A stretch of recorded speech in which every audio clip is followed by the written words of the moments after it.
You're tuned to Planet Vero Radio. I am Cindy Schwartz, and this is the Patient Partner Show. I've got my co-host, Jeannie Rollo, with me from Indiana. She's on the phone today. We're talking about, Jeannie, this is a subject that I actually have experience with, and so do you, and sadly enough, and it's about when you go to your doctor for different procedures or whatever, and you ask what kind of techs are going to be there, and I'm talking about intimate procedures. Let me make that clear. It's not that I'm going to go there and have my blood pressure taken or I'm going to have blood drawn or something like that. I'm talking about intimate procedures. That's what the topic is today. And they tell you it's too bad we only strictly use male techs. So if you're having a GYN procedure, if you're having your breasts exposed, like some of these cardiology tests, you are literally naked from the waist up for the duration of the test. They will tell you, oh, we'll try to cover you as best we can, but that's just the way it is.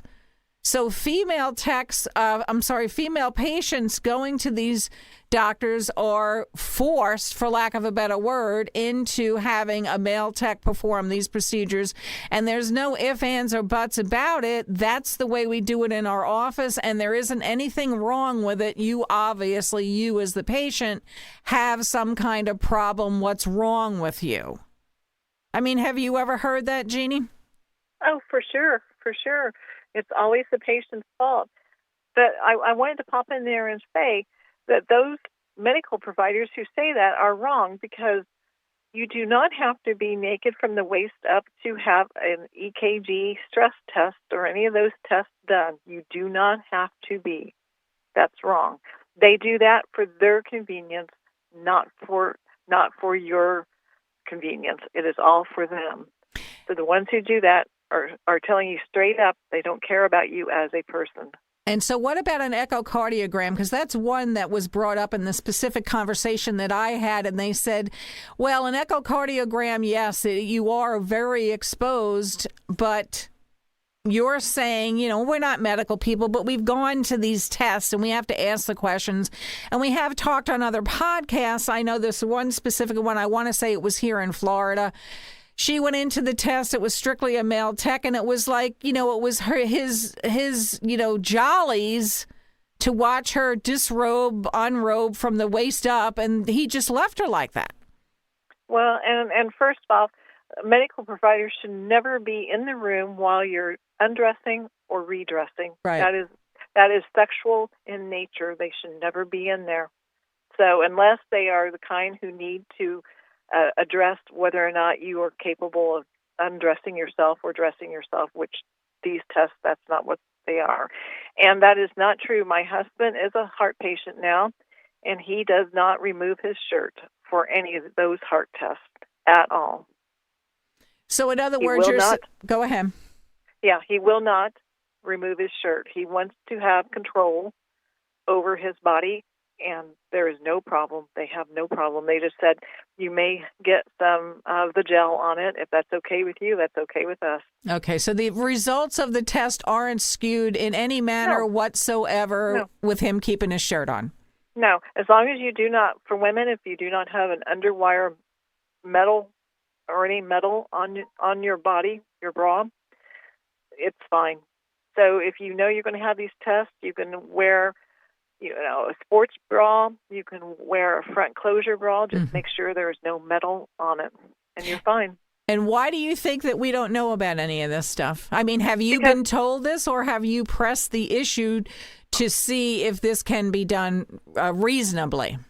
I pressed the issue, and I've done my research. And if you notice, if you go on the internet and look for all this stuff, the women that they are using as their test models are always, they have sports bras on. They're not naked from the waist up. So that I became curious. And then that's when I did my research. I talked to cardiologists. I've talked to several hospitals. And yeah, you do not have to be naked from the waist up. That's for their convenience. To make it faster, to make it quicker, to make it easier, in your opinion? Yeah, it is. Okay.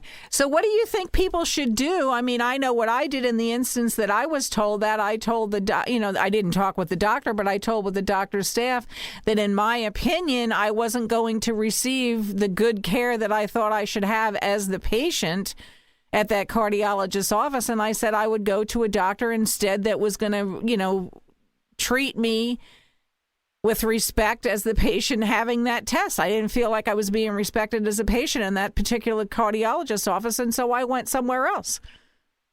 Mhm. And that's we checked too before we went, and some had a hard no, you have to do it like this, and we're like, no, we don't. Okay.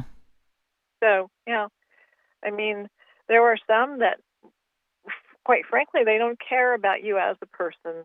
It's not their issue; it's your issue. Right. So they say. Right. Well, that's what we started this podcast about.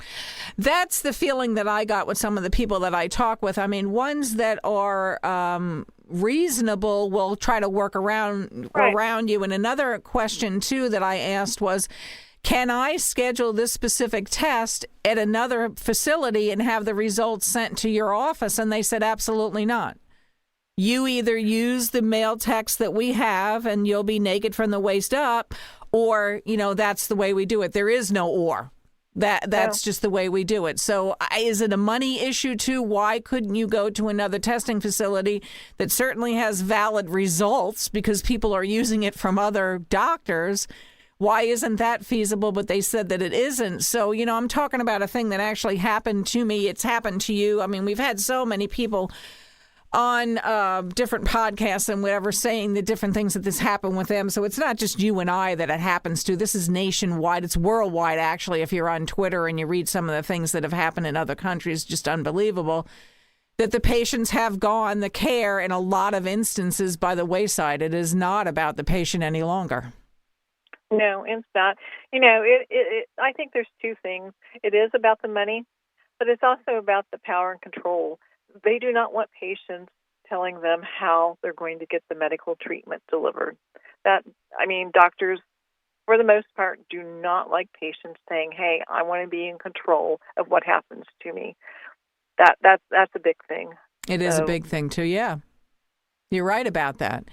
I mean, we kind of joke about it, all of us in society or whatever, saying that we're actually the Google doctors. And there's no disrespect to doctors. I mean, I know many, many, many. They're fabulous doctors, both male and female, totally patient-centered. And it's sad, the ones that we have to call out and the ones that we have to talk about to try to give other people the idea what options that they actually have, that you can leave. I mean, you don't have to stay there. You can leave. If you feel like that you're being disrespected, or you feel like, that this is bodily intrusion, sexual assault, whatever you want to call it, leave. Don't stay. I mean, go to another doctor, ask for another referral. There's no reason why you're roped into this. And to be roped into a situation like that, we both know, along with hundreds of other people, you don't want to result in PTSD and medical trauma, because that stays with you for life when you see this happen to you. Yes, it does. So it's a serious issue, which is why we bring it up. We also want to bring up, go ahead, Jeannie, and give the website. If people have any questions, comments, want to ask us something, whatever advice. If some of the doctors we're going to start listing on the website that we have found, we've called, we've contacted, the way they do business with patients. I think that's an important thing for people, to give them options on who they can possibly go to. Right. It's info@patientrightsinfo.com if you want to write to us. And then the website is patientrightsinfo.com. Yes. Okay, we also have Robin Leonard, who is in Dignity Resource, so it's dignityrc.org. And we also have, as a partner that we use a lot, is Misty Roberts, and she's on patientmodesty.org. They're also on Facebook. There are different garments and stuff. We're going to talk a little bit more about that in some upcoming podcasts. I'm going to probably re-interview some of the doctors that have designed these surgery-specific dignity garments for people to wear. So these doctors are Mayo Clinic and, pretty high prized facilities, that they don't have a problem with having a patient keep their dignity and keep their respect. So don't tell me that the operations can't be done without stripping a patient naked and putting them into hypothermia. It's just crazy. So I just want to say again, thank you, Jeannie, for helping me out on this. And you've been listening to another podcast, another radio program on Planet Vero Radio. Please stay tuned.